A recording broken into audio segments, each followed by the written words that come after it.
बिस्मिल्लाहिर्रहमानिर्रहीम। अस्सलाम वालेकुम दोस्तों, I am Areed Saleem. Welcome to my YouTube channel Naval Orchid. कैसे हैं आप सब लोग जी? तो गाइस, आज हमने पढ़ना है फ़रेब यार रिटन बाय माहम मुग़ल की लास्ट एपिसोड यानी लास्ट पार्ट। इस नावल के तमाम जो कॉपीराइट्स हैं वो नावल ऑर्चिड के पास रिजर्व्ड हैं। सबसे पहले तो मैं आपसे माज़रत चाहूँगी कि कल एपिसोड नहीं आ सकी। उसकी वजह यही थी कि एक तो कल मैं कुछ बिज़ी थी और आज मॉर्निंग में मैंने देनी थी, लेकिन आज सारा दिन मेरी तबीयत ख़राब हुई थी, तो जिस वजह से भी मैं हॉस्पिटल गई थी, इंजेक्शन वगैरह लगवा के आई हूँ। तो अभी थोड़ी सी बेहतर हुई है, तो मैंने कहा आप लोग वेट कर रहे होंगे, आप लोग को नावल दे दूँ। और यार, अगर एपिसोड लेट होती है तो पीछे कोई ना कोई रीज़न होती है। और रमज़ान में तो रूटीन ही बड़ी हुई पड़ी है। और आप लोग कह रहे होंगे कि पीरे कामिल वाली आ जाती है, ये नहीं आती न्यू नावल की। तो बात बताऊँ क्या, पीरे कामिल वाली एपिसोड्स ना मैंने रिकॉर्ड करके रखी हुई है। मैंने वो मतलब जो अपलोड करनी होती है उसे एक दो एक्स्ट्रा रिकॉर्ड करके रखी हुई है, क्योंकि मुझे उसका हाथ लगा हुआ था, वो जो नावल अपना अब सुने जान का, कि वो बहुत ज़्यादा लटक गया था। तो ऐसे मैंने कहा था कि ये वाला नावल अगर मैंने कोई सेकंड नावल स्टार्ट करना है ना, तो उसको पहले रिकॉर्ड करूँगी फिर दूँगी।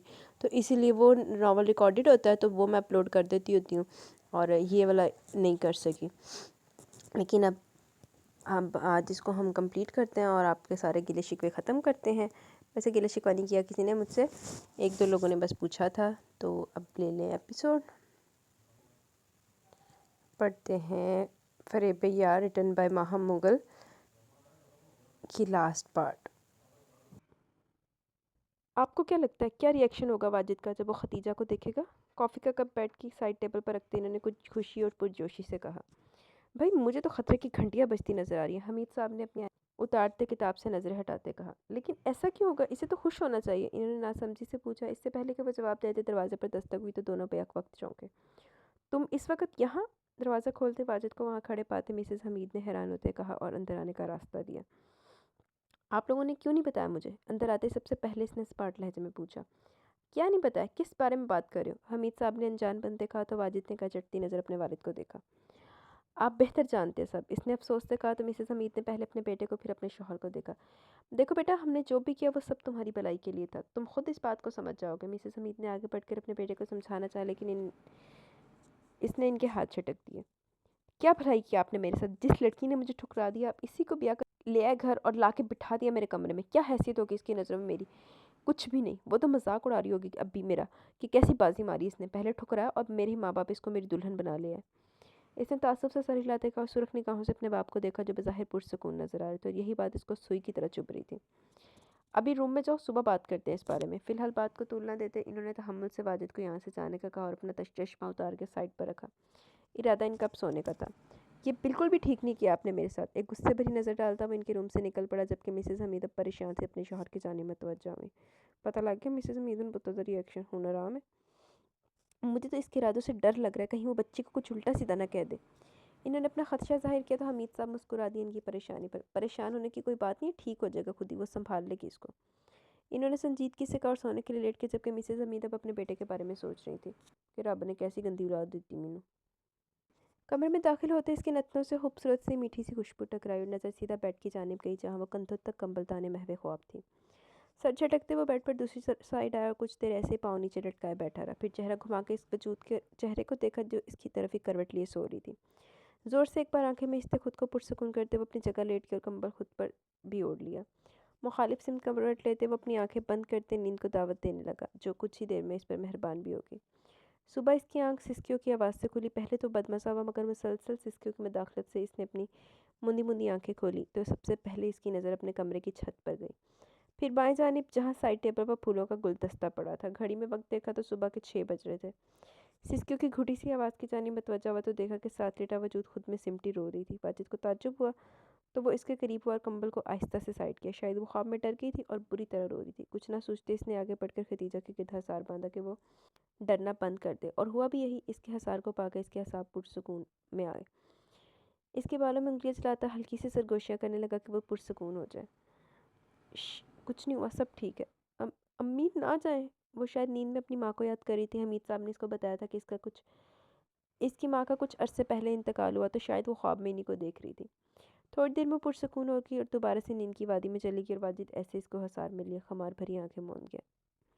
अभी वो इसके अपने करीब पाकर जैसे हल्का हो गया था और सुकून महसूस करना चाहता था, इसलिए ये भी भूल गया कि इस लड़की ने इसको धोखा दिया था और अब वो इसकी दस्तरत में थी।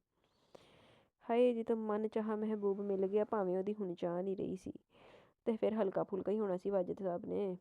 दोबारा वाजिद की आंख हल्की सी आवाज़ से खुली, जो शायद इल्तिजा कर रही थी। ध्यान दिए बगैर वो दोबारा से हसार मिले वजूद को एक गहरी पुरसकून सी सांस फिजा में खारिज करता सीने में भेज गया। छोड़े। एक बार फिर से इसे घुटी घुटी आवाज़ सी सुनाई दी तो बगैर आंखें खोले वो अपने जहन पर जोर देने की कोशिश करने लगा कि आखिर ये आवाज़ आ कहाँ से रही थी। सुनिए, मुझे जाना है।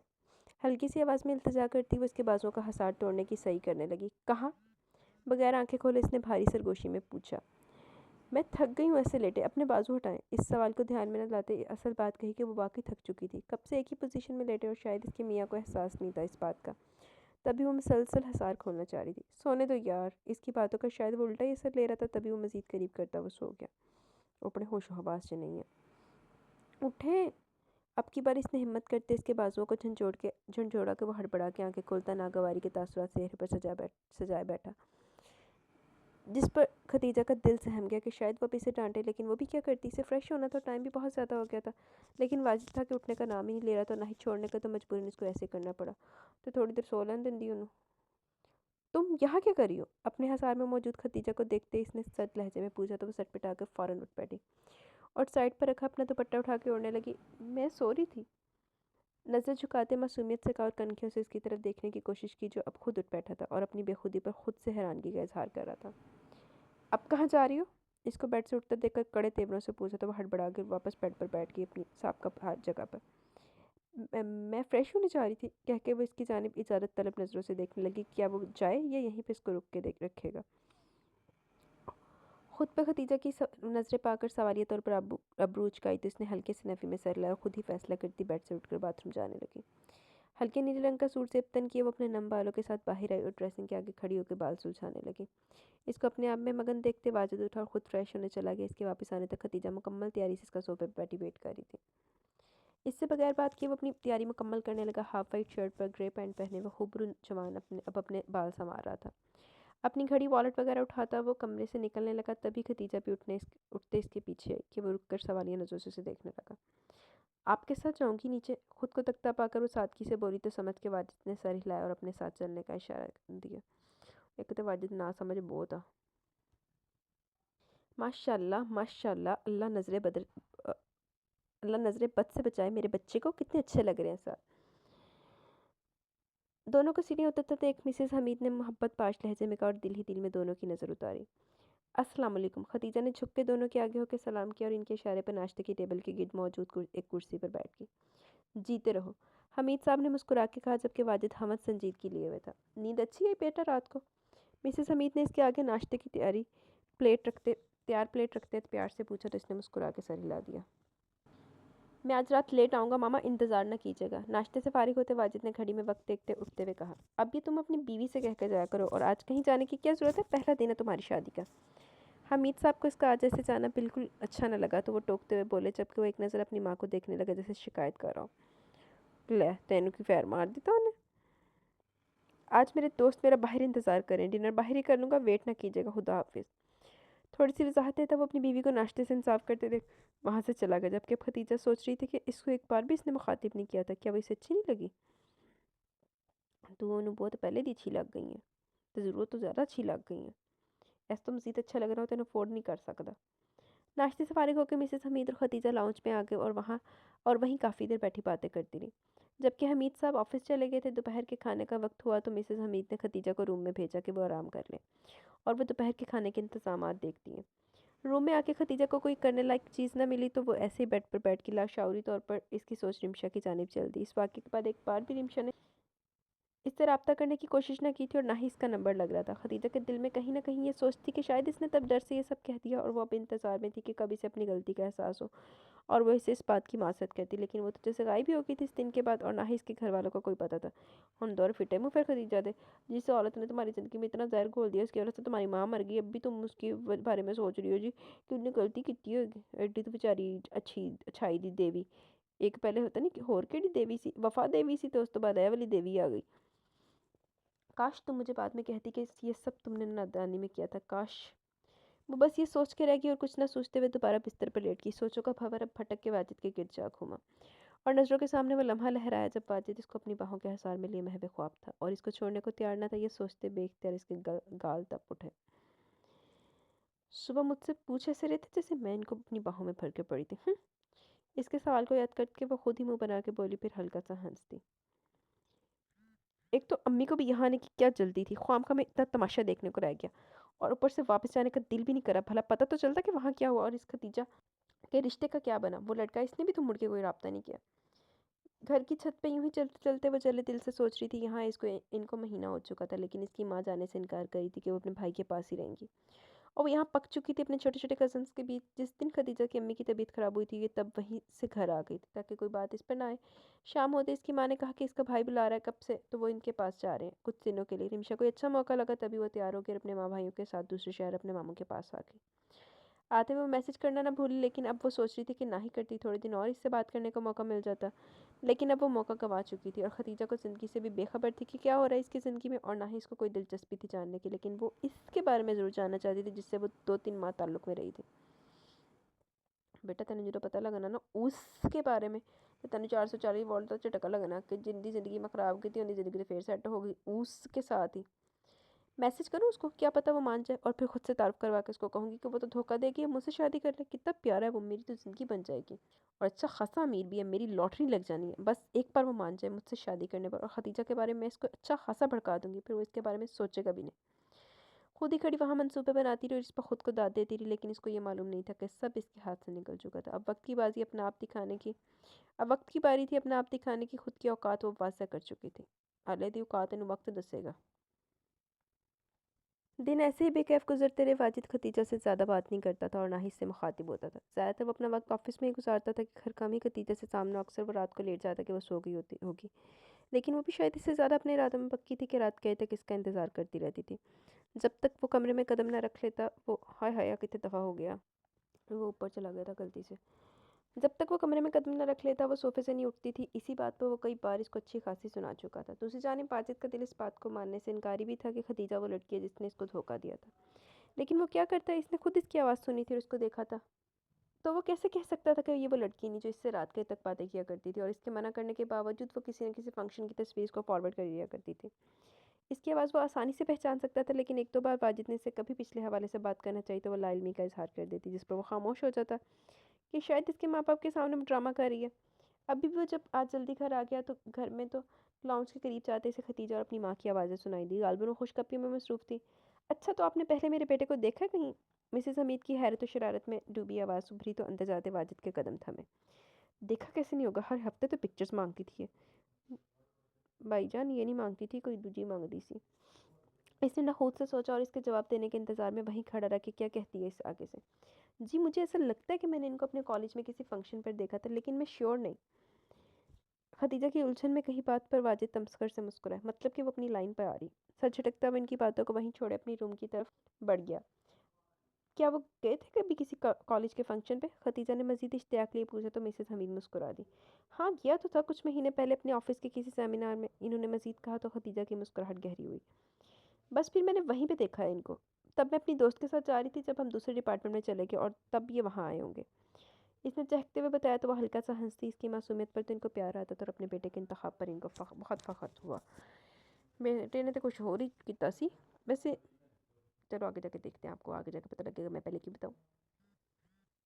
आहिस्ता से कदम चलता वो अपने कमरे में दाखिल हुआ। अब तो शायद इस कमरे को भी दूसरे वजूद की आदत हो चली थी। तभी कमरे में इसने अपनी मर्जी से एक दो चीज़ों की तब्दीली कर रखी थी। मैंने इनको अपने कॉलेज में किसी फंक्शन पे देखा था। थके अंदाज में बेड पर बैठने के अंदाज में लेट किया और पैर नीचे लटका दिए। तभी इसके जहन में थोड़ी देर पहले खतीजा का बोला गया जुमला याद आया जो वो इसकी माँ से कह रही थी। कुछ माह पहले के वो लम्हात इसकी आंखों के सामने घूमे जब इसने पहली बार इसे देखा था। चलो खुला लगा कट्टा कितने देखिए जी। जी मैं आपको इसकी डिटेल ऑफिस जाके सेंड कर दूंगा, ओके।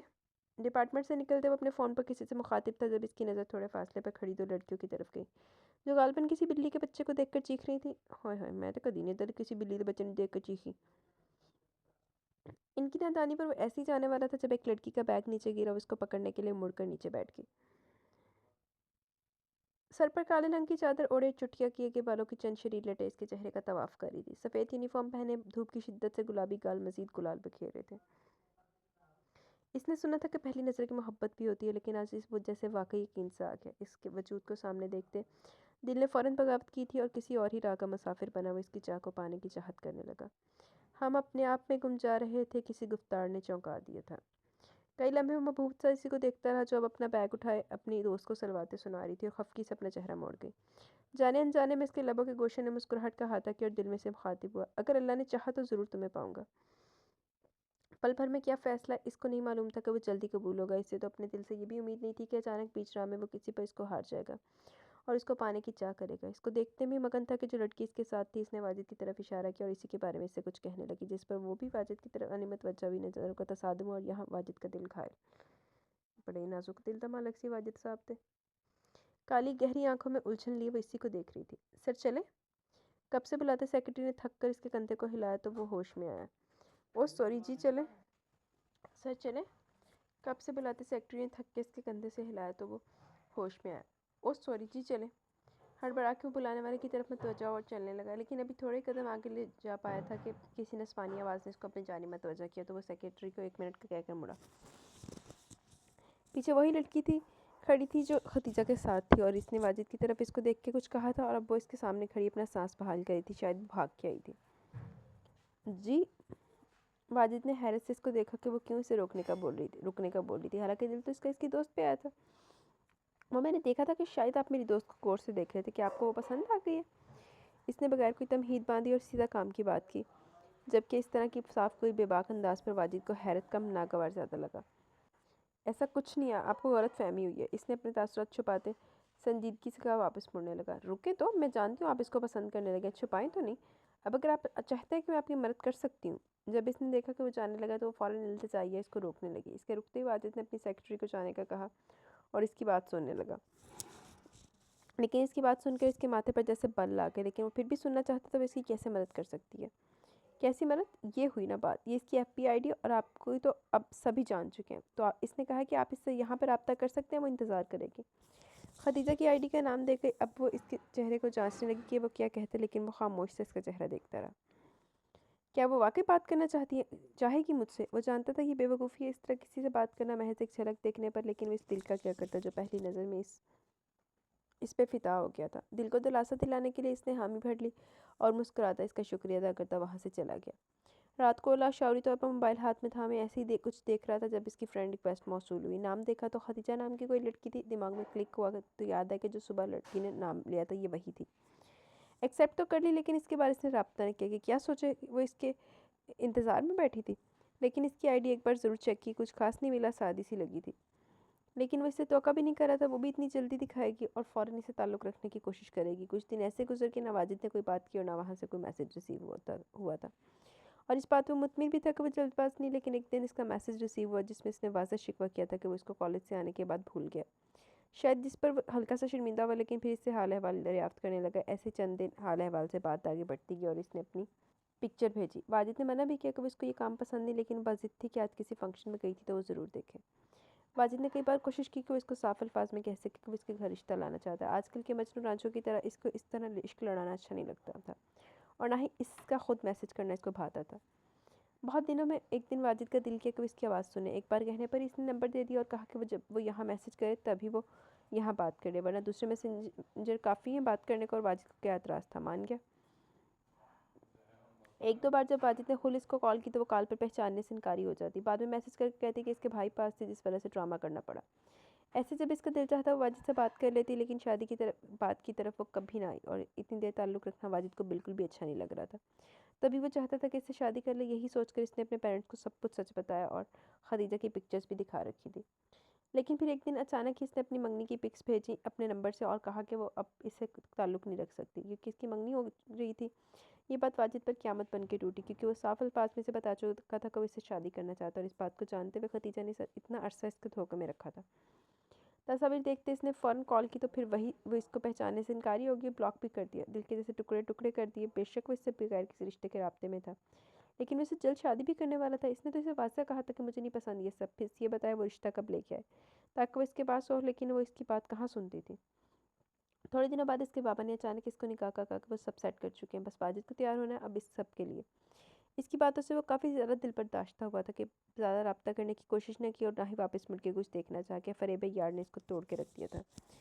हज़ारों साल थी इसकी रियासत, बस एक इनकार ने चौंका दिया था। शादी की रात जब इसने अपनी दुल्हन के रूप में खदीजा को देखा तो अपनी किस्मत पर यकीन न आया। इसे लगा कि शायद नज़रकत हो गए, बस और कुछ नहीं। लेकिन जब इसे छुआ तो एहसास हुआ मोहब्बत ने फिर से अंगड़ाई ली और शदीद थी। हर चीज़ को भुला के वो इसके साथ नई ज़िंदगी शुरू करना चाहता था। वो नहीं जानता चाहता था कि इसकी मंगनी का क्या हुआ, खदीजा को इससे कैसे शादी भी, वो बस अब इसको अपने करीब देखना चाहता था। लेकिन वो ये भी जिक्र नहीं कर रही थी कि वो इसको जानती भी है, बल्कि इसका तासुर ऐसा होता कि वो इसको पहली बार देख रही है, पहली बार बात कर रही है। यही सोचते सोचते इसको काफ़ी वक्त गुजर गया। वक्त का एहसास तब हुआ जब खदीजा रूम में इंटरव्यू और डोर लॉक करने लगी। अच्छा, तो तुमने मुझे पहले भी देखा हुआ था। बेड से सीधा उठते हुए अपने शूज़ उतारते हुए साइड टेबल पर रखे और चलता हुआ खदीजा के सामने आ रुका। अचानक इस सवाल और अपने मुकाबले आने वो पल को घबरा गई कि मतलब वो इसकी बातें सुन रहा था। इसकी आमद का वो नीचे रशीदा से सुन आई थी, इसलिए इसकी मौजूदगी से वो हैरान नहीं हुई, बल्कि इसको अपने सामने खड़े देखते वो परेशान हो गई थी। जब आपने ये सुना तो बाकी भी सुन लिया होगा। इससे नज़र चुराते वो अपने दुपट्टे को हाथ में लपेटे मध्यम लहजे में कहने लगी। हाँ सुना तो है, लेकिन तुम खुद बताओ। इसके हाथ से दुपट्टा छुड़वाते इसने गंभीर लहजे में कहा। वो मैं यही कह रही थी कि आपको कॉलेज में देखा था। कहीं तो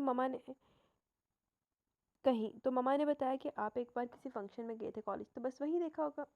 हाथ को छुड़ाए बगैर वो इसके हाथ में अपनी उंगलियां देखती अपना लहजा मजबूत बनाने की कोशिश करती कहने लगी, लेकिन आवाज़ में वाज़ से घबराहट महसूस हुई। इसके बाद कभी नहीं देखा? वो उंगलियों को अपनी मजबूत पकड़ में लिए इसने अपनी जानिब खींच के करीब किया कि वो दिल थाम के और लाल होते रुखसार से नजरें झुका के देखा था ना, बिल्कुल मध्यम लहजे में कहती हुए उसके दिल की दुनिया तहस नहस कर गई। कब? थोड़ी तले उंगली रखते इसका चेहरा ऊंचा किया इसकी आंखों में देखने की वो हिम्मत नहीं कर पा रही थी। शादी पर? इसके अल्फाज थे कि सारा खुमार, सारे जज्बात भग से उठ गए। यानी वो अब भी मानने को इनकारी थी कि वो इससे राब्ते में थी। यानी तुम कहना चाहती हो कि शादी से पहले एक बार भी तुमने मुझसे बात नहीं की? हाथों पर गिरफ्त सख्त और वाजिद के लहजे में करख्तगी महसूस करते खदीजा ने सहम के इसके चेहरे की तरफ देखा, जिसको देखने से लग रहा था वो जब्त कर रहा है। जी जी जी, कामती आवाज़ में कहते इसने हाथ छुड़ाना चाहा, जिसको छोड़ने के बजाय उसकी कलाइयों को सख्ती से दबोच के। तो फिर तुम ये भी कहोगी कि तुम मुझे अपनी तस्वीर नहीं भेजती थी? हम्म, मुझे रात भर मैसेजेस नहीं करती थी और ना ही मुझसे प्यार भरी बातें करती थी? बोलो। इसको झटके से खुद से दूर करता वो कुर्राया कि इसके बदले लहजे को महसूस करते वो अंदर से बहुत डर गई। भला वो इससे ऐसी बातें क्यों कर रहा था, जबकि ऐसी तो कोई बात थी ही नहीं। आप ये सब क्या कह रहे हैं? मुझे कुछ समझ नहीं आ रहा। खदीजा उलझन का शिकार होती नासमझी से बोली तो वाजिद का पारा आसमान को छूने लगा। मतलब कि अब तुम्हें ये भी याद नहीं होगा कि तुमने मुझे धोखा दिया था, ये कह के कि तुम कहीं और शादी करी? और हैरत की बात यह कि बाद में तुम्हारी शादी भी मुझसे। कोई अजीब बात नहीं है ये तुम्हारी नज़र में? मुझे ठुकरा के मेरी बाहों में सिमट आई तो पल में अपना लहजा इस कदर सख्त बना के पास टेबल पे पड़ा आवाज़ उठा के ज़मीन पर मारा। खदीजा को वो अपने हवासों में ना लगा तो वो जल्दी से मामा को बुलाने जाने लगी, लेकिन इससे पहले वाजिद ने इसको बाजू से पकड़ते अपने सामने किया। इसका नन्हा सा दिल हलक को आया। आप क्या कह रहे हैं? ये सब डर के मारे रोते इसकी हिचकी बंद की तो वो कांपती आवाज़ में पूछने लगी, जबकि इसकी बातों को वो सिरे से नहीं समझ पा रही थी कि वो क्या कह रहा है। कौन से मैसेज, कौन सी तस्वीरें, कौन सा ठुकराना? वाह, अब तो याद करवाना ही होगा तुम्हें। रुको एक मिनट, अभी दिखाता हूँ। एक हाथ से इसका बाजू पकड़ते इसको ज़बरदस्ती बेड पर बिठाया और दूसरे हाथ से अपनी पैंट की जेब से मोबाइल निकाला कुछ खोलते इसके सामने किया। देखो। मुसलसल मोबाइल को घूरते पाकर वाजिद ने दृष्टि से कहा, कांपते हाथों से मोबाइल को थामा और एक दरहम भरी नज़र वाजिद पर डाली, जिस पर वाजिद ने मोबाइल देखने का इशारा किया। धड़कते दिल से जब इसने मोबाइल स्क्रीन को देखा तो हैरतों के पहाड़ जैसे इसके सर पर टूट पड़े, क्योंकि वो इसकी तस्वीर थी पिछले कुछ महीनों की। किसी में वो हंस रही थी, किसी में किताब की तरफ मतवजह थी, कहीं कॉलेज की पिक्स थी, और सबसे ज़्यादा हैरत इसको इस बात की लगी कि इसने जो तस्वीर खुद बनाई थी किसी भी फंक्शन की, वो भी इस सब में थी। ऐसा लगा जैसे अल्फाज कहीं खो गए हैं। इस सब को देखते वो खामोश आंसू बहा रही थी। हिम्मत जमा करते इसने लब वाक किया और वाजिद को देखा तो इसके सर पर खड़ा तमसकर से इसका चेहरा देख रहा था। ये कहाँ से आई आपके पास? आवाज़ ऐसे खाई से निकलती महसूस हुई। शायद वाजिद किसी गलतफहमी का शिकार है या इसको ये लग रहा कि कोई इसकी तस्वीर इसको भेज कर गुमराह कर रहा था, लेकिन ये बस वो सोच रही थी, हालांकि हकीकत इसके बरक्स थी। लाओ ये भी दिखा दूँ। इसके हाथ से मोबाइल पकड़ते हुए कुछ खोलकर इसके आगे किया तो अब वो जैसे सकते में आ गई, क्योंकि वो इसी की आईडी थी। मारे हैरत के इसने झपटने के अंदाज में मोबाइल इसके हाथ से ले प्रोफाइल सर्च करने लगी। ये वाकई इसी की प्रोफाइल थी। अब याद आ गया सब कुछ? मोबाइल इसके हाथ से छीनते कहा तो तड़प के खड़ी हुई। ये मैं नहीं हूँ, मेरा यकीन करेंगे, मेरी प्रोफाइल, ये प्रोफाइल मेरी है, लेकिन ये मैं बिल्कुल भी नहीं हूँ। रोते रोते वो इसके करीब आते अपनी बात का यकीन दिलाने लगी। हाँ ये तुम नहीं हो और ये भी तुम नहीं, खतीजा की तरफ इशारा करते फिर मोबाइल में इसकी तस्वीर को सामने करते कहा। तुमने कभी मुझे मैसेज नहीं किया, मैं ही पागल हूँ जो ये सब कर रहा हूँ कह रहा हूँ। तुमने कभी अपनी दोस्त से नहीं कहा कि यहाँ मुझसे रब्ता करे, तुमने कभी मुझे अपना नंबर नहीं दिया, कभी मुझसे इज़हार मोहब्बत नहीं किया, कभी भी मुझसे बात नहीं तक नहीं की। मैं ही पागल हूँ जो तुम्हारे पीछे किसी फ़रेब से प्यार करना शुरू हो गया। रातों को मैं किसी असेब से बातें करता था, सब कुछ मैं गलत था। आखिर सब कुछ देखकर तुम मान क्यों नहीं रही? इसको कंधों से झंझोड़ते वो कुर्रा उठा। तकलीफ बस यही थी वो क्यों सबसे चीज़ों से इनकारी थी और पहले इसको प्यार का झांसा दिया, फिर मजबूरी के आगे छोड़ दिया, फिर शादी इससे ही करके बैठी थी। क्या इसकी नज़र में वाजिद की कोई इज्जत कोई कदर नहीं थी? वो इसको इतना हकीर समझ रही थी जब दिल चाहा छोड़ दिया, जब दिल चाहा अपना लिया। खुदारा ना करें ऐसी बातें जिससे मैं लाइलम हूँ। इसकी बातें सुनते और अपने पैसे इल्ज़ामात देख कर वो भराई आवाज़ में इल्तिजा करने लगी। यही तो मसला सारा कि तुम जान के भी अनजान बनी हो। आखिर ऐसा क्यों? क्यों तुम ये ड्रामा करी हो भोलपन का? इसके मुकाबिल खड़े होते हुए सख्त लहजे में थाड़ा तो पल भर को सहम कर गई, फिर हिम्मत करके इसके हाथ थामने चाहिए जिसको बुरी तरह छटक गया। देखिए आपको गलत फहमी हुई है, मैंने ऐसा कुछ नहीं किया जो आप कह रहे हैं। मैं तो आपको पहले जानती भी नहीं थी, आपको पहली बार देखा ही मैंने। आंखों से निकलते आंसू साफ करते वो भी कह रही थी जब वो बीच में टोक गया। यार बस कर दो, और कितना झूठ बोलना। एतराफ़ कर लो, मैं वादा करता हूँ कुछ नहीं कहूँगा, कुछ भी नहीं, भूल जाऊँगा सब, बस झूठ ना बोलो। बालों में हाथ फेरते इसने बेबसी से कहा और आखिर में इसके बाजुओं से थाम के अपने करीब करते थके हारे लहजे में कहा, मैं कैसे कैसे करूँ एतराफ़ जब मैं ये सब बातें नहीं जानती जो आप कह रहे हैं। इसके मध्यम लहजे को सुनते हुए लहजा मजबूत बनाते कहा जबकि आंखों से नमी अभी भी छलक रही थी। चलो मान लिया कि तुम नहीं ये सब बातें जानती, लेकिन ये बताओ मुझसे शादी से इनकार क्यों किया? खुद पर ज़बत के कड़े पैरे बैठाता इसने तहम्मुल से पूछा। मैंने नहीं किया, मैंने मुझसे जब अंकल ने पूछा तो मैंने तब हाँ कर दी थी। मैंने अपने आंसू साफ करते अपनी सफाई पेश की। पहले क्यों किया था जब मैंने कॉल की थी?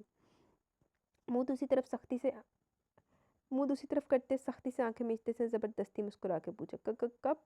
इसने घबरा के पूछा। मंगनी पर जब मैंने कॉल की थी और तुमने तब भी मुझे पहचानने से इनकार किया था। ठहर ठहर के इसने एक एक लफ्ज़ चबा के कहा। अब वो इस कश्मकश में थी कि अगर इसने फिर इनकार किया तो वाजिद को नए सिरे से गुस्सा आ जाएगा जो वो ज़ब्त किए बैठा था। अभी तो डरते डरते इसने वाजिद के करीब होना चाहा।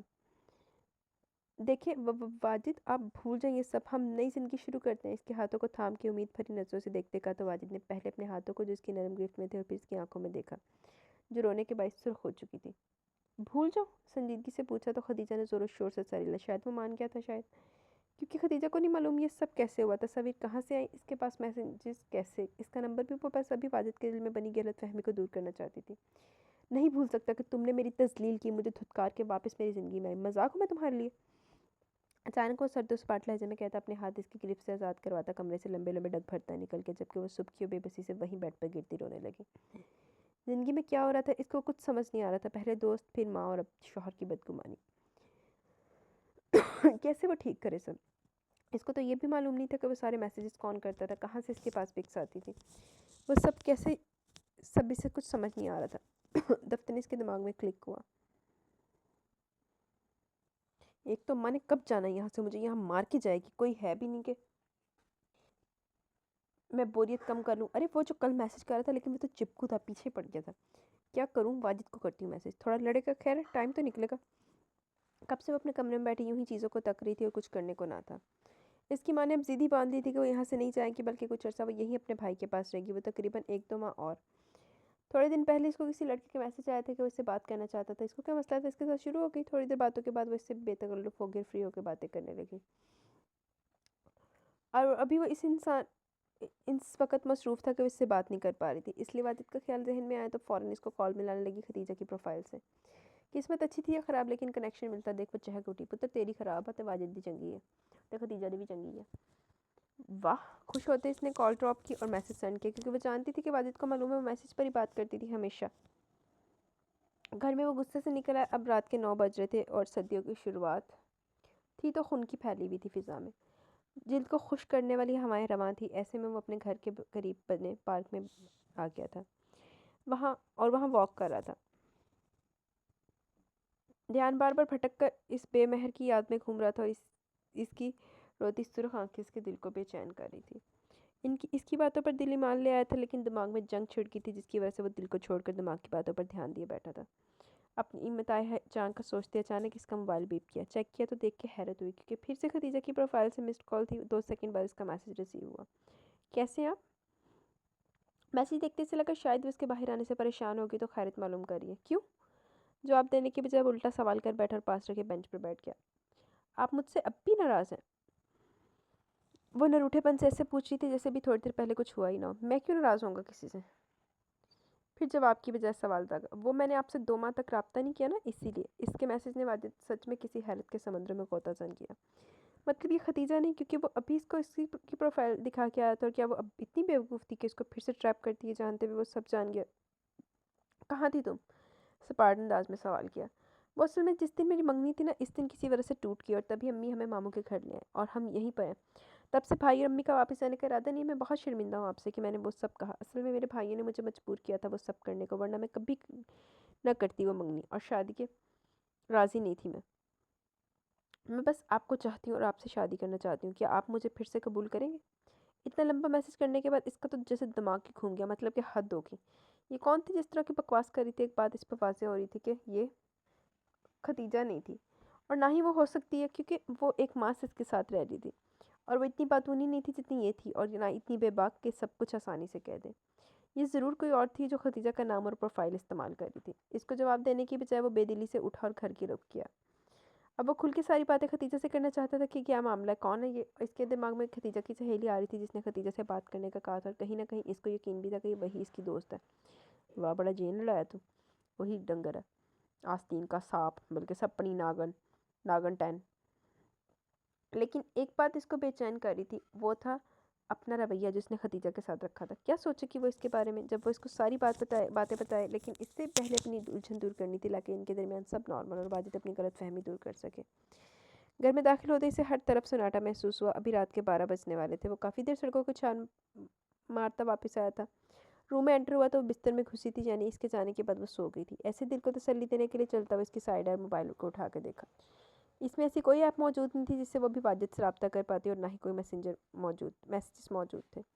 मोबाइल रख के बस के पास बैठ गया। मुसलसल रोने से सुर्ख आंखों के पपोटे सूजे हुए थे, नाक और होंठ सुर्ख हो चुके थे, जबकि बाल भी बिखरे बिखरे लग रहे थे। इसने नींद में हिचकी भरी तो वाजिद ने हल्के से हाथ बढ़ाते इसके गाल को छुआ तो वो तप रही थी। फौरन से इसके माथे और गले को छूकर देखा तो बुखार में तप रही थी। दीजा उठो दीजा, मुतफक्कर होकर पुकारते इसने अच्छे से इस पर कंफर्टर दिया और अपने पोर्शन में बने किचन में आधे बाउल में पानी लिया।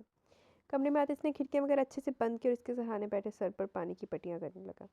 खतीजा ने अपनी मुंदी मुंदी आंखें खोली और वाजिद को अपने पास बैठे देखने लगी। तभी इसको शाम में की हुई सारी बातें याद आई। बाबा वाजिद, मैंने नहीं किए। वो उठने की कोशिश करते हुए इसके हाथ पकड़ते हुए बोली तो बाउल साइड पर रखते इसको खामोशी से लेटे रहने का कहा। श्श, आराम से लेटे रहो, मैं यही हूँ। बुखार हो गया तुम्हें? इसके हाथ थाम के मोहब्बत से लबों से लगाते कहा तो वो नकाहत सदा वजूद लिए लेटी रही। थोड़ी देर में इसका बुखार कम हुआ तो वाजिद चीज़ें साइड पर रखता खुद भी इसके साथ कंफर्टर में घुसा और एहतियात से इसको अपने हसार में लिया। आप गुस्सा? डरते डरते इसने झिझक के पूछा तो जवाब देने की बजाय वाजिद ने इसके गिर्द बाजुओं का हसार तंग किया कि वो बेसाख्ते ब्लश करके। नहीं, मैं नहीं नाराज़। वो एक गलत फहमी थी। आई एम सॉरी कि मैंने तुमसे रूड बिहेव रखा। मुझे नहीं करना चाहिए था। इसकी पेशानी को अपने लम्स से मुतबर करते कुछ पशेमान होकर कहा कि इसकी माजरत पे वो खुद शर्मसार सी हो गई। आप ऐसे तो ना कहें। इसने एक नज़र इसके चेहरे को देखते कहा कि वो बेसाख्ते इस पर प्यार आ गया। मैंने इतनी बातें सुनाई, तुमने अब भी तो मैं तुमसे माफ़ी भी ना मांगूं? हल्का सा मुस्कुराते इसने कहा। इसकी मुस्कुराहट में शर्मिंदगी महसूस करते खदीजा को बिल्कुल भी अच्छा नहीं लगा। वो सब आपको गलत फहमी थी। इसकी शर्मिंदगी दूर करने के लिए इसने कहा। तुम्हारी आवाज़ सुनी थी ना, तो बस। इसने नादिम ना होते कहा तो कि इसकी बात पे वो चौंक गई, जबकि थोड़ी देर पहले वाजिद इस पर इंकशाफ भी कर चुका था। वो इसको कॉल भी करता था, लेकिन तब वो इसकी बातों को समझ ही नहीं पा रही थी, तो अभी हैरत से इसको देखने लगी। कब सुनी थी? जब भी मैं कॉल करता था तुम मुझे पहचानने से इनकार कर देती। कोई मुझसे तुम बन के बात करता था, जब कॉल करता तो तुम्हें सुनता था। इसने हंसते हुए बताया। तो आपको कैसे पता चला कि वो मैं नहीं हूँ? इसने मासूमियत से सवाल पूछा तो वाजिद ने हिम्मत करते इसको थोड़ी बहुत बातें बता दी। इस तरह खदीजा ने इसको ये भी बताया कि इसका कोई भाई नहीं और ना ही मामू। वो प्रोफाइल के बारे में भी इसने बताया कि वो इसकी एक दोस्त ने बनाई थी और अक्सर वही इस्तेमाल करती थी। इसने तो कभी खोल के भी नहीं देखी थी। दोस्त का नाम पूछने पर खदीजा ने इसको बताया कि वो इसकी बहुत दोस्त थी जो उसकी खास दिन पर धोखा देगी, और पता नहीं कहाँ है। इसने राब्ता नहीं रखा। इन सब बातों को सुन के वाजिद को यकीन हो गया वो इसकी दोस्ती ये सब कर रही है। तो उनको यकीन कर ना करने वाला रह गया इसी पीछे। और इसका नाम इस्तेमाल करके जाने कितनों को बेवकूफ़ बना चुकी थी। मुझे वाकई सब के बारे में नहीं पता था कि वो ऐसा करेगी। खतीजा ने रोते हुए कहा तो वाजिद ने इसको सीने से लगाई सब तार पर झाँप के। चुप, अब सब ठीक है, रोना नहीं वरना अपनी तबीयत ख़राब कर लोगी फिर। इसके सर पर मान भरा गुस्सा देते पचकारते कहा तो वो हल्का सा मुस्कुरा दी। आप बहुत अच्छे हैं, इसने जैसे दिल खोल के तारीफ़ की तो वो हंस दिया। और तुम हमेशा की तरह खूबसूरत, सिर्फ चेहरे से नहीं अपने दिल से भी। आपकी बाल वो इसकी गाल पर झुका और वहाँ अपना लम्स छोड़ने लगा। एक ही दिन में अचानक इसके गुर्बत के लम्स इसको बार बार शर्माने ले जाने में मजबूर कर रहे थे। बुखार क्यों हुआ तुम्हें? अचानक से इसने तबीयत खराबी का पूछा तो नज़र झुका के आहिस्ता से बोली, आप इतना नाराज़ हो रहे थे और ऊपर से गुस्सा भी। आपके जाने के बाद मैं रोती रही हूँ, ऐसे ऐसे होगी शायद इसी वजह से। तो मतलब मेरी फ़िक्र में तुम अब खुद को बीमार भी कर लिया करोगी? इसने हैरत कम शरारत से पूछा तो वो खिलखिला उठी। अब इतने भी खुशफहम ना हो आप, इतरा के कहती हुए उसको कहका लगाने पर मजबूर कर गई। हम आपकी मोहब्बत में खुशफहम ही ठीक है। दिलकशी से कहता एक बार फिर वो इसको ब्लश करने पर मजबूर कर गया। ऐसी हल्की फुल्की बातें करते दोनों नींद की वादी में खो गए और आज की नींद पुरसकून थी कि दोनों के दिलों में सुकून था और पहलू में भी। वाजिद ने कभी भी इससे बदतमीजी से बात नहीं की थी, बस कभी कभी हल्की सी बात पर एक दो बार टोका जिसको वो बुरा नहीं मनाती थी। और आज जो कुछ भी हुआ इसने बस में नहीं था। अपनी माँ के सामने इसका इतराफ़ करना कि वो इसको पहले देख चुकी है और बाद में हर चीज़ से इनकार, इसका दिमाग घुमा गया। कोशिश के बावजूद वो खुद पर ज़बत खो बैठा और इससे ऊंची आवाज़ में बात कर बैठा, लेकिन कभी भी इसने इसकी तौहीन नहीं की थी और ना ही किसी किस्म की ज़बरदस्ती, ना कभी हाथ वगैरह उठाया। वो जो भी कहता वो आराम से जी अच्छा कह देती। तभी इनके ताल्लुकात इतने ख़राब नहीं थे कि दोबारा से ठीक ना हो पाते। भी सही है, उन्होंने भी देखो छाई देवी थे वो मासूमियत का पैकर मिला था तो फिर यही होना सी।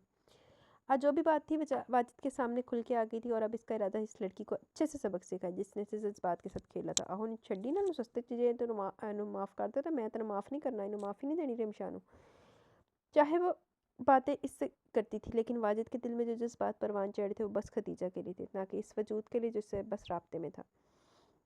अब वो बस चाहता था कि इन दोनों के दरमियान सब ठीक रहे, कोई भी इनके दरमियान ना आए। इसलिए वो आज ही सारी बातें इस हवाले से इससे कर गुजरता कि बार बार ये मौजू न छेड़ा जाए। इस सबसे दिलो दिमाग में सुकून की लहर दौड़ चुकी थी, जिसे बहुत मुतमिन था और अपनी ज़िंदगी को भी मुतमिन कर चुका था। सुबह जब दोनों नाश्ता कर रहे थे तो वाजिद को फिर से मैसेज रिसीव हुआ। देखा तो वही एक नज़र खदीजा को देखा जो मज़े से नाश्ते से इंतज़ार कर रही थी, फिर मैसेज को।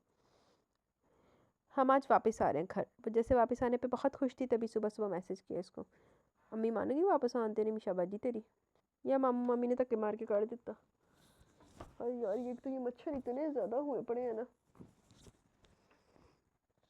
ऊपर से इंजेक्शन बड़ा दुख रहा मेरा इंजेक्शन। अच्छे से नाश्ता करो, इसने अच्छी बात है कहने पे इत्तेफाक किया। अच्छे से नाश्ता करो, नहीं मेडिसिन खाओ, मैं बाबा के पास जा रहा हूँ, थोड़ी देर में आता हूँ। मोबाइल पैंट की पॉकेट में डालता हुआ इसको समझने का मौका दिए बगैर इसके रुखसार में लमस छोड़ते गुलाल कर गया कि वो कुछ कह ना पाई, जबकि वो मुस्कुराता वहाँ से निकल गया। बाबा मैं आ जाऊँ? दरवाजे पर पहुँचते इसने इजाज़त चाही तो इन्होंने मुस्कुराते हुए सारी ला दिया। आपसे कुछ बात करनी थी। इसने तमहीद बांधी। कहो मैं सुन रहा हूँ। और खतीजा की तबीयत कैसी है? तुम्हारी मम्मा बता रही थी कि बुखार था इसको जो हल्का सा। इन्होंने मुतफक्कर होते कहा और अपने चाय का खाली कप टेबल पर रखा। जी अब बेहतर है, वो बस सर्दियाँ शुरू हुई हैं ना तो मौसम की तब्दीली की वजह से बस तबीयत बिगड़ गई थी, लेकिन वो अब ठीक है, शुक्र अल्लाह का। इसने तफसील से खतीजा के बारे में बताया तो मुतमिन हुए। शुक्र है अल्लाह का। हाँ तुम कहो क्या कहना चाहते थे? इन्होंने बात शुरू करने का कहा तो वाजिद ने गला खनकारा। आपने क्या सोच के मेरी शादी खतीजा से करवाई थी? संजीदगी से इसने इस्तफसार किया। क्योंकि वो तुम्हारी पसंद थी, वो भी सुकून से बोले। लेकिन मैं आपको ये भी बता चुका हूँ कि इसकी मंगनी है और वो मुझसे शादी नहीं करना चाहती, तो आपने फिर क्यों मेरा मतलब कैसे? इसने अपने दिल में पंपते सवाल को बाहर निकाला तो इन्होंने गहरी सांस भरी। असल में जिस दिन तुम मुझे अस्पताल लेके गए थे तब ये भी वहाँ मौजूद थी और तब इसकी माँ का इंतकाल हुआ था। फिर वो आहिस्ता आहिस्ता वाजिद को बताते चले कि कैसे रशीदा को इसके घर में भेजा और इससे निकाह की बात की। इससे पहले वो एक दो आदमी से पता लगवा चुके थे कि खतीजा के आगे पीछे कोई भी नहीं, वो घर में अपनी माँ के साथ अकेली रहती थी। जबकि वाजिद के बताने के मुताबिक इसके दो भाई भी थे, लेकिन यहाँ मालूम करने पर ऐसा कुछ मालूम ना हुआ। और भी बहुत छोटी छोटी चीज़ें रशीदा ने बताई जिसको सुनने के बाद इनको अंदाज़ा हुआ कि खतीजा वो नहीं जो वाजिद से राब्ते में। तभी खतीजा के अकेलेपन को देखते इन्होंने ये फैसला किया कि इज़्ज़त की छत मैसर हो जाएगी इसे, और साथ साथ वाजिद को इसकी मोहब्बत। तो आप ये सब मुझे मुझे भी बता सकते थे, मैंने खा नहीं जाना था उसको। सारी बातें जानने के बाद इसने खफकी से कहा तो हमीद साहब हल्का सांस दिए। तुमने जो हालत अपनी बना के रखी थी इसका मालूम था, दिन रात मजनू की तरह फिरते रहना और किसी से बात भी नहीं करनी। हम बहुत हर्ट होते थे, इससे तो सोचा कि थोड़ा और तड़पाया जाए। इन्होंने मजीद शरारत से कहा तो सर छटक गया, फिर मुस्कुरा दिया। खैर मजनू तो नहीं बन के फिरता था, ये इल्ज़ाम है। मैं बहुत खुश हो गया था, लेकिन वो मुझसे पैसे बहुत बटोरती थी। इसने भी शरारत में हिस्सा लिया तो अब की बार हमीद साहब का कहकर बेसाख्ता था। देखा बन गए थे ना मजनू बाद में, ना सही पहले ही हकीकत का आईना दिखाया तो वो खफीफ से तंजिया मुस्कुराहट रोक गया। मुझे तो ये लगता था कि वो आपकी बहू है, लेकिन वो तो बहू के रूप में बहरूपिया थी। हा हा हा। अपनी बात को कहते वो खुद ही इंजॉय करने लगा। अब हमारी बहू पर भी कुछ खर्चा कर लो, तुम भी कहीं लेके जाओ इसको। हल्के फुल्के अंदाज में कहा कि उसको भी घुमाने फिराने लेके जाए तो दोनों फ्रेश हो जरा। देख लो अब्बा जी ने कितना पता सारा। हाँ जी, हनीमून प्लान कर रहा हूँ ताकि आपको आपकी मिसेस के साथ वक्त मिल सके। आंख दबाता हुआ शरीर लहजे में कहता वहाँ से फरार हुआ तो वो पीछे झेंप से गई इसकी बात पर। यही तो दरअसल चांदे सी चांदे के सानू भी प्राइवेसी मिले तो गंदी औलाद समझ गई। हफ्ता 10 दिन ऐसे ही गुजर के मसरूफियात में खतीजा ममा का हाथ बटा दिया करती थी किचन में, जबकि वो उसको मना करती थी कामों से, लेकिन वो भी फारग रह के क्या करती। तो इन्होंने आगे पढ़ने का मशवरा दिया, जिस पर इसने वाजिद से इजाज़त चाही तो वो खुले दिल से मान गया। इसको क्या एतराज़ होना था भला, जबकि छेड़ने की गर्ज से इसने खतीजा को एक दो बात भी कही जिस पर वो बुरी तरह ब्लश कर गई। मुझे क्या एतराज़ होगा, तुम्हारे आगे पढ़ने से फ़ायदा ही है कि तुम बाद में हमारे बच्चों को पढ़ाओगी, साथ मुझे भी। जिस पर वो अपने बेशरम मियाँ पर अफसोस करती रह गई। कहते बीच कोई एड्डी वैसे शर्म वाली गल तो नहीं सी, गल तो हकीकत सी। आज जब वो कॉलेज के गेट पर खड़ी ड्राइवर का इंतज़ार करती तब इसे दूर से रिमशा नजर आई, जो छुट्टी के वक्त आ रही थी कॉलेज, और शायद वो किसी लड़के के साथ थी जिसे खतीजा पहचानने से इनकारी थी, क्योंकि वो रिमशा का भाई नहीं था। हाय रिमशा वगैरह किसी एक दिन एक तूफान ही कर दिया। रिमशा रिक्शे से उतरती दूसरे रिक्शे में बैठती चली गई शायद घर। खतीजा को अब समझ आया कि वो क्यों नहीं आ रही थी कॉलेज। 3 दिन पहले इसने कॉलेज को दोबारा ज्वाइन किया था और 3 दिन से रिमशा कॉलेज नहीं आती थी, लेकिन लड़के से ये मालूम हुआ कि वो 1-2 दिन आई थी और खतीजा के बारे में पूछा, जिस पर वो लड़कियां जो खतीजा की शादी पर आई थी उन्होंने इसकी शादी की इत्तला दे दी, लेकिन किससे हुई ये नहीं बताया। आया थे रिमशा वास्ते सरप्राइज़ आ। और अभी जब इसको किसी लड़के के साथ देखा तो वो समझ के कॉलेज के नाम पर यहाँ आती थी और किसी लड़के के साथ बाहर चली जाती थी, फिर छुट्टी के वक्त वापस आ जाती थी। इसको हदायत दे अल्लाह जी। तासुब से इसने रिक्शे को जाते देख दिल में कहा, तभी पास किसी गाड़ी का हॉर्न सुनाई दिया। देखा तो वाजिद इसको लेने आ चुका था।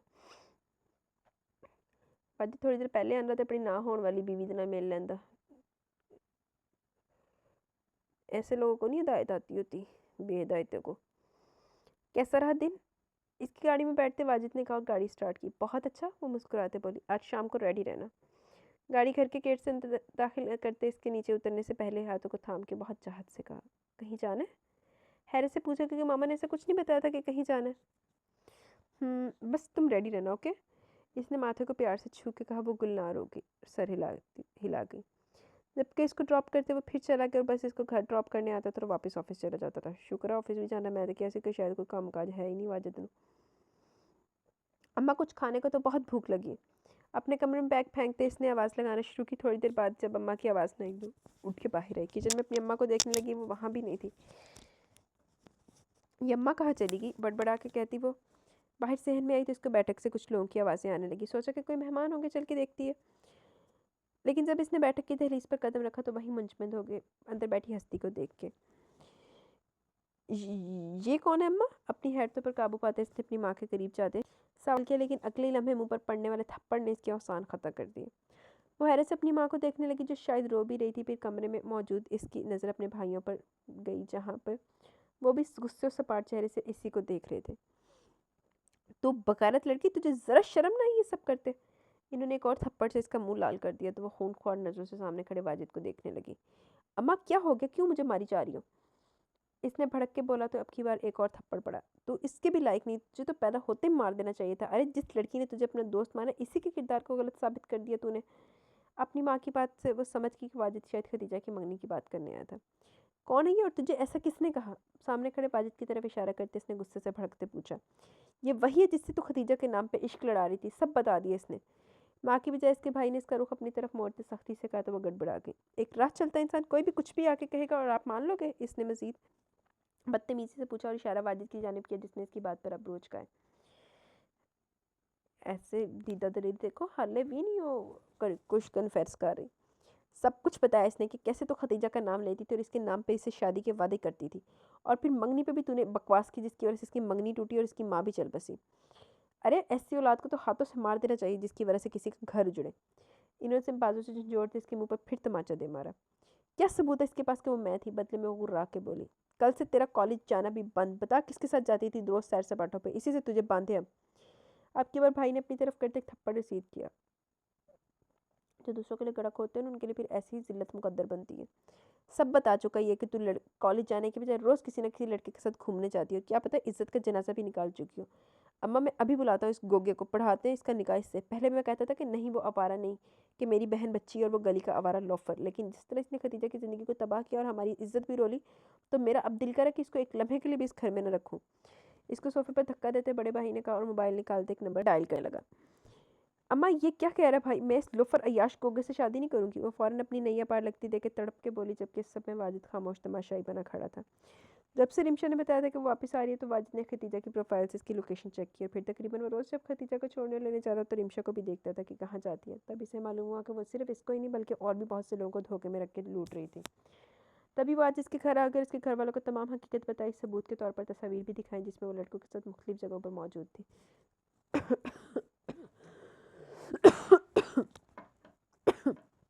वेरी गुड, बहुत अच्छा किया। आप इसके आप सब इसके कहने पे करें, आखिर है कौन ये? वो गुस्से से झपटने के अंदाज में वाजिद की तरफ लपकी तो बरवकत इसके भाई ने पकड़ लिया। जिसकी ज़िंदगी बर्बाद की ना, इसका शौहर है ये, खदीजा का शौहर है, और अच्छा किया कि सब बता दिया हमें, वरना हम तो अपने घर में आस्तीन का सांप पाल रहे थे। इसकी माँ ने आगे बढ़ते इसको बालों से पकड़ के मारना शुरू कर दिया तो वाजिद आगे बढ़ा।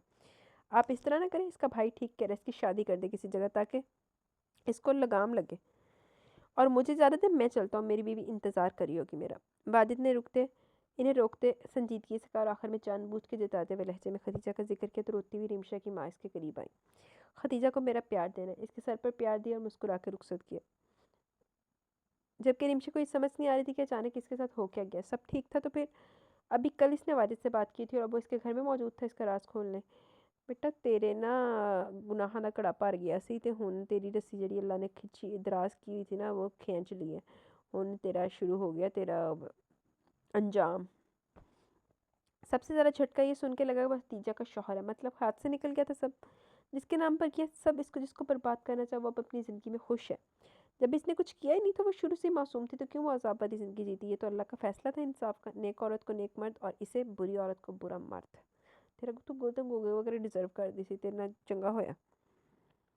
मामा दीजा कहाँ है? शाम को घर आते माँ को सलाम करते सबसे पहले खदीजा का पूछा, क्योंकि पहले वो लॉन्च में होती थी। इसके आने के वक्त पर अब वो नज़र नहीं आ रही थी। शायद तुमने इसे कहा था कि कहीं जाने का प्लान है, तो वो कमरे में रेडी होने गई है। आउटिंग पे जा रहे हो? मामा ने नॉर्मली बताया तो इसने सर खुजाया। जी वो बस आज बाहर डिनर करने का प्लान है मेरा। ख्वामखा इसने खफीफ सा होकर बताया तो मामा हंसती। अच्छा ठीक है जाओ और खुश रहो हमेशा। इसके माथे पर प्यार किया। दीजा यार कहाँ हो? कमरे में आते इसने हाँक लगाई, लेकिन आईने के सामने खड़ी खदीजा को देखते इसके लब ओ शेप में हुए। वो जो कानों में टॉप्स पहन रही थी इसकी अचानक जिन बन के आने पर हाथ से छूट गए। आज तो कोई बिजलियाँ गिरा रहा है। सुर्ख और गोल्डन इम्तिजाज के रंग की इम्तिजाज के सूट में वो आम दिनों से कहीं ज़्यादा खूबसूरत लग रही थी। साथ में हल्का सा मौके की मुनासबत से मेकअप भी किया था और अब वो बस तैयारी थी। ज्वेलरी पहनी थी कि वाजिदा ने आते ही इसे डरा दिया। जिन्नी वाजिद जिन्न आप कब आए? झुक के अपना टॉपस उठाते इसने पूछा, हालांकि इसके रिएक्शन पे वो कंफ्यूज हो गई थी। मुझे आए हुए तो 30 साल होने वाले हैं बेगम, इसने शरीर सा होकर कहा तो वो ख्वामखा से झैम की इसके जवाब पर। नहीं मेरा मतलब कि घर कब आए?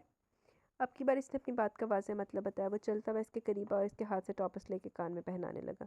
उन पता तू आप नहीं पा सकती, तेरे हाथ ने भी नहीं पहना। थोड़ी देर पहले आया तो मैं नीचे ना पा के कमरे में आ गया। आईने में इसके पीछे साथ अपने अक्स को देखते ना महसूस अंदाज में इसने अपने बालों पर होंठ रखे, जब इनको वो खोल के कंधे पर रखे हुए थी। इधर ही रुकने का इरादा जाना नहीं क्या? इसको ऐसे शर्माते नजरें झुकाते देखा जो अभी भी कंफ्यूज सी उंगली चटका रही थी। चले, इतना कहा तो वाजिद ने गुजरने का रास्ता दिया, लेकिन इससे पहले वो गुजर पाती वाजिद ने इसको अपनी तरफ किया, झुक के गाल पर बूसा दे जिससे वो लम्हे भर वो गड़बड़ा गई। वो मुझसे आज किसी खातून ने कहा था कि अपनी बेगम को इनकी तरफ से प्यार दूँ, तो बस इसका सुर्ख पड़ता चेहरा देखते हुए शरारत से वजाहत की तो वो खफकी से घूरने लगी। तो उन्होंने ऐसे प्यार करना था? इसके बाजू पर लाड से हाथ मारते कहा तो वो हंसती है। इन्होंने मुझे कहा और आगे मेरा फ़र्ज़ था कि मैं अपने तरीके से तुम्हें दूँ, और अगर तुम चाहती हो कि मैं इनके अंदाज में भी कर देता हूँ। मज़ीद कहते इसने अपनी खतीजा को सीने से लगाने के लिए बाजू पाके वो घबरा के पीछे हटी। अब देर नहीं हो रही आपको? चेहरा मोड़ के इसने अपना बैग उठाया और साथ साथ हाथ में शॉल भी ली, क्योंकि सर्दियाँ थोड़ी ज़्यादा हो गई थी। तुम खुद देर करवा रही हो, वरना मैं तो कब से जाने को कह रहा हूँ। इस पे बात को डालते संजीदगी से कहा तो खतीजा का हैरत से मुंह खुल गया। छूटे कहीं के? पीछे से बड़बड़ा के इसके साथ नीचे सीढ़ियाँ उतरने लगी। अपनी माँ से इजाज़त लेते वो दोनों बाहर निकले। एक अच्छी जगह इन्होंने रात का खाना खाया, फिर फाजिद इसको लॉन्ग ड्राइव पर ले गए। दोनों ने एक बेहतरीन शाम गुजारी, रात के वापस लौटे। तुम चलो मैं आ रहा हूँ। इसको गाड़ी से निकलने का कहते खुद रुक गया कि सही से पार्क कर सके। 5 मिनट बाद वो रूम में एंटर हुआ तो वो हीटर ऑन कर चुकी थी, साथ में अपनी हील उतार रही थी। चाबी वॉलेट वगैरह टेबल पर रखते वाजिद ने अपना कोट उतारा और चलता हुआ बेड पर इसके करीब आ बैठा, जिस पर वो हल्का सा मुस्कुरा दी और अपने जूते उठाकर इनकी जगह पर रखने लगी। आपको कॉफ़ी ला दूँ? सर्दी होगी काफ़ी। कोट को पकड़ते इसने हैंग किया और वार्डरोब से वापस मुड़ते अपने बाल समेटे कंधे पर करते इसको मुखातिब किया। नहीं, अभी तुम काफ़ी हो मुझे। हाथ से पकड़ते इसको अपने पास बिठाया और प्यार आंखों पे समाये कहा, हल्का सा मुस्कुरा के अपनी पलकों की बाढ़ आरज़ू पर गिरा गई। समझ नहीं आ रहा कहाँ से शुरू करूँ। इसने नरमी से हाथ से हिला देगा तो खुद चौंकी। क्या? मैं तुमसे माफ़ी मांगना चाहता हूँ। मैंने जो भी किया वो सब एक गलतफहमी थी और इस गलतफहमी में मैंने तुम्हें कितना सुनाया और तुम मुझे आगे से कुछ कहती ही नहीं थी। तुम्हारे साथ रूड बिहेव रखा, लेकिन अब सब ठीक है, सब ठीक कर दिया मैंने। अब ऐसा कुछ भी नहीं होगा। मैं अपने पिछले तमाम रवैयों की तुमसे माफ़ी चाहता हूँ। चाहता हूँ कि हम अपनी ज़िंदगी की शुरुआत इन सब बातों को भुला के करें। क्या तुम मुझे अपनी ज़िंदगी में कबूल करोगी? इसकी बातों को ध्यान से सुनती वो नम आंखों से मुस्कुराई, यानी वो अब इसे प्रपोज कर रहा था, जिस पर गाल दहकने लगे। आप तो पहले कबूल है मुझे, मध्यम आवाज़ में कहती मुस्कुरा के इसके सीने में चेहरा छुपा के, जिस पर वो खुल के मुस्कुराया। अगर तुम्हें कुछ कहना तो कह सकती हो। मैं क्या कहूँ? आप बहुत अच्छे हैं। उलझते इसने बस यही कहा तो वो कहका लगा उठा, बस अच्छा हूँ? वाजिद ने जैसे खफकी का इजहार किया। बहुत अच्छे। इसकी आंखों की लपक से घबराती हुई नजरें झुका के बोली, तुम्हारा तोहफा। इसके हाथ की जीनत एक खूबसूरत ब्रेसलेट बनाता इसी पर लब रखते फिर इसकी सभी पेशानी पर बूसा दिया। शुक्रिया। इसने भी मुस्कुरा के इसके हाथ की पुष्ट पर लब रखे फिर इन्हीं आंखों से लगाया।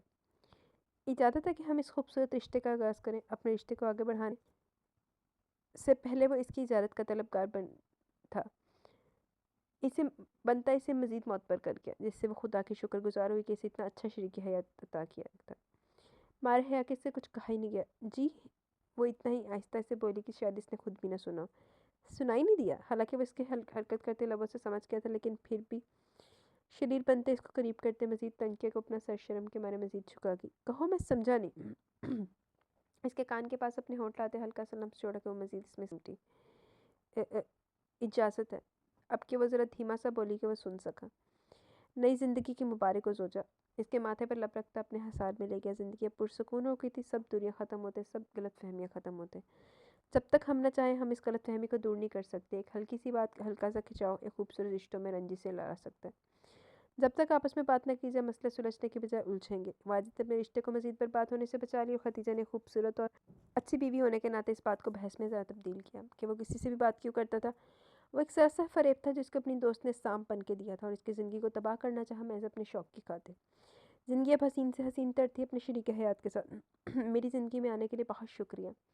नींद में उतरने से पहले खदीजा के कानों में सरगोशी गूंजी, जिस पर वो शर्मगी मुस्कुराहट ने इसके लबों पर अहाता किया। शुक्र अल्हम्दुलिल्लाह। बदले में उसके माथे पर अपना नरम लम्स छोड़ दी, इसको मुस्कुराने पर मजबूर करके। मोहब्बत की हमें फुर्सत नहीं थी, जमाले यार ने चौंका दिया था। ख़त्म शब्द। जी तो गाइस, ये खूबसूरत छोटा सा नावल अपने इख्तिताम को पहुंचा। कैसा लगा आपको ये नावल? अपनी राय का ज़रूर इज़हार कीजिएगा। ये वाला नावल आपको सिर्फ यहीं पे मिलेगा और बाकी कोई भी इसको अपने चैनल या किसी भी प्लेटफॉर्म पे अपलोड करने से गुरेज करे, क्योंकि इसके कॉपीराइट्स हैं रीच के पास। और क्या है जी जनाब, टू मी एक अच्छा नावल था। इसमें थोड़ा सा वो सबक टाइप भी था कि यार ट्रस्ट इश्यूज़ रखने चाहिए हर बंदे में। किसी पे भी इतनी जल्दी और इतना अंधा एतमाद नहीं करना चाहिए आप उसको अपनी हर चीज़ दे जाओ। तो दैट्स रॉन्ग, क्योंकि जिस पे आप सबसे ज़्यादा एतमाद करते हो वही आपको सांप बन के फिर डस लेता है, जैसे खतीजा के साथ रिमशा ने किया। तो ऐसा नहीं करना चाहिए, हर किसी से अवॉइड करना चाहिए कि आजकल की लाइफ में भाई माँ बाप से बड़े, माँ बाप के अलावा कोई आपका सगा नहीं है, कोई भी नहीं है, बेशक सगा बहन भाई क्यों ना हो, नहीं होता। तो बाकी आप लोगों को कैसा लगा, आप लोग अपनी राय का ज़रूर इज़हार कीजिएगा और इंशाल्लाह जल्द मिलेंगे न्यू नावल के साथ। तब तक के लिए अपना बहुत सारा ख्याल रखें, दुआओं में याद रखें बहुत सारा। तो मिलते हैं इंशाल्लाह फिर। अल्लाह हाफिज़।